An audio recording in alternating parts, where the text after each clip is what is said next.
আচ্ছা, আজকে আমরা পড়ব ডিটারমিনেন্টের যোগ বা অ্যাডিশন অফ ডিটারমিনেন্ট।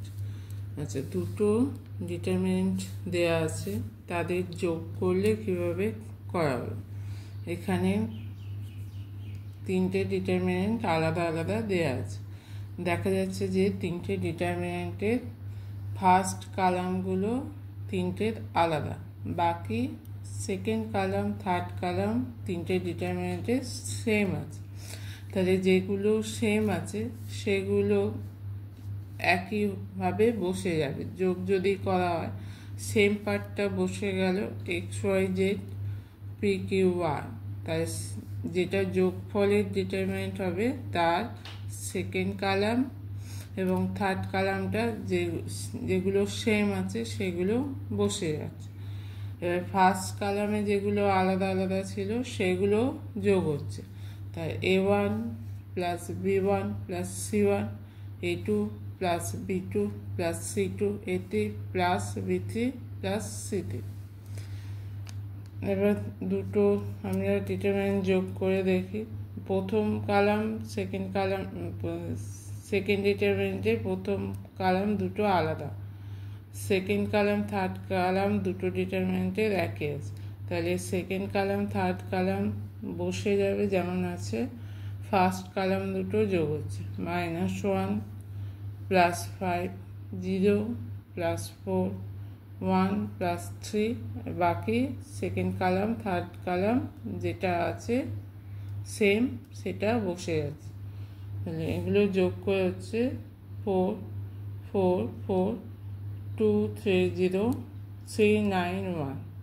তাই ডিটারমিনেন্টের যোগ কীভাবে হচ্ছে, যেটা আলাদা থাকবে সেই রো বা সেই কালামটা যোগ হবে, আর যেটা সেম পার্ট থাকবে সেই পার্টটা বসে যাবে, সেই পার্টটা আলাদা আলাদা যোগ হবে না। এটা যদি ম্যাট্রিক্স হতো তাহলে কি হতো, প্রত্যেকটা এলিমেন্টের সঙ্গে প্রত্যেকটা এলিমেন্ট যোগ হতো।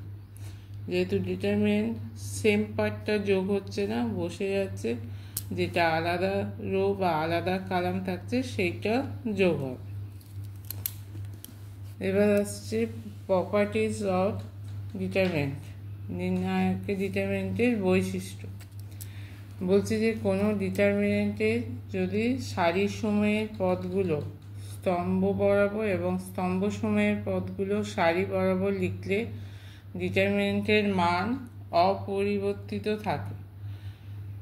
মানে ডিটারমিনেন্টের রোগুলোকে যদি কলাম বরাবর সাজানো হয় বা কালামের এলিমেন্টগুলো যদি রো বরাবর লেখা হয়, তাহলে ডিটারমিনেন্টের মান যেটা হবে সেটা দুটোর ক্ষেত্রেই একই থাকবে। আমি একটা ডিটারমিনেন্ট নিয়েছি A1 B1 C1, A2 B2 C2, A3 B3 C3। এবার এখানে রো আছে A1 B1 C1, এটা হচ্ছে ফার্স্ট রো। এই ফার্স্ট রোকে যদি আমি ফার্স্ট কালাম করি A1 B1 C1, A2 B2 C2 হচ্ছে সেকেন্ড রো, এটাকে সেকেন্ড কালাম করছি A2 B2 C2। Third rho হচ্ছে A3 B3 C3, এটাকে থার্ড কালাম করছি A3 B3 C3। তাহলে এই দুটোর মানই, দুটোকে ভাঙলে দেখা যাবে যে দুটোর মান একই হচ্ছে। তাহলে রো আর কালাম যদি ইন্টারচেঞ্জ করা হয় তাহলে মানটা অপরিবর্তিত থাকে।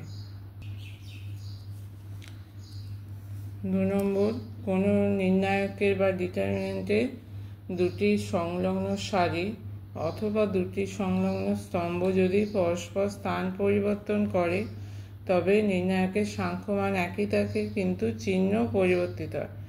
আচ্ছা, কোনো নির্ণায়কের দুটো সংলগ্ন সারি, মনে কর ফার্স্ট রো আর সেকেন্ড রো, এই দুটো সংলগ্ন সারি, এই দুটোর যদি জায়গা চেঞ্জ করা হয়, মানে সেকেন্ড রোটা ফার্স্টে গেল, ফার্স্টটা সেকেন্ডে এলো, তাহলে কী হবে, মানটা একই থাকবে কিন্তু একটা মাইনাস চিহ্নটা চেঞ্জ হবে।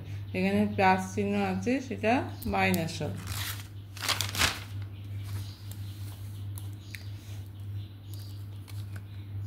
যেমন এখানে একটা ডিটারমিনেন্ট নেওয়া হয়েছে, তার সেকেন্ড রো আর থার্ড রোটা চেঞ্জ করা হয়েছে নিজেদের মধ্যে।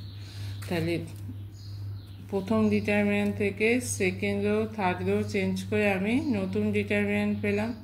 A1 B1 C1 A3 B3 C3 A2 B2 C2। তাহলে তার এর যা মান হবে আর প্রথমটার যা মান হবে একই থাকবে, কিন্তু এর একটা মাইনাস হবে, একটা সারি মানে দুটো সারি যদি চেঞ্জ হচ্ছে তাহলে এখানে মাইনাস হচ্ছে। একইভাবে কালাম 1 2 মানে যদি কালামটা চেঞ্জ করি, কালাম 1টা যাচ্ছে কালাম 2তে, কালাম 2টা আসছে কালাম 1-এ, তাহলে সেক্ষেত্রেও মান একই থাকছে।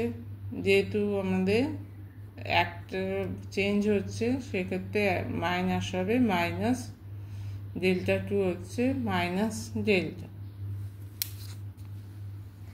এবার কোনো নির্ণয়কে দুটি সারি অথবা দুটি স্তম্ভ পরস্পর অভেদ হলে তাহলে তার মান 0 হবে।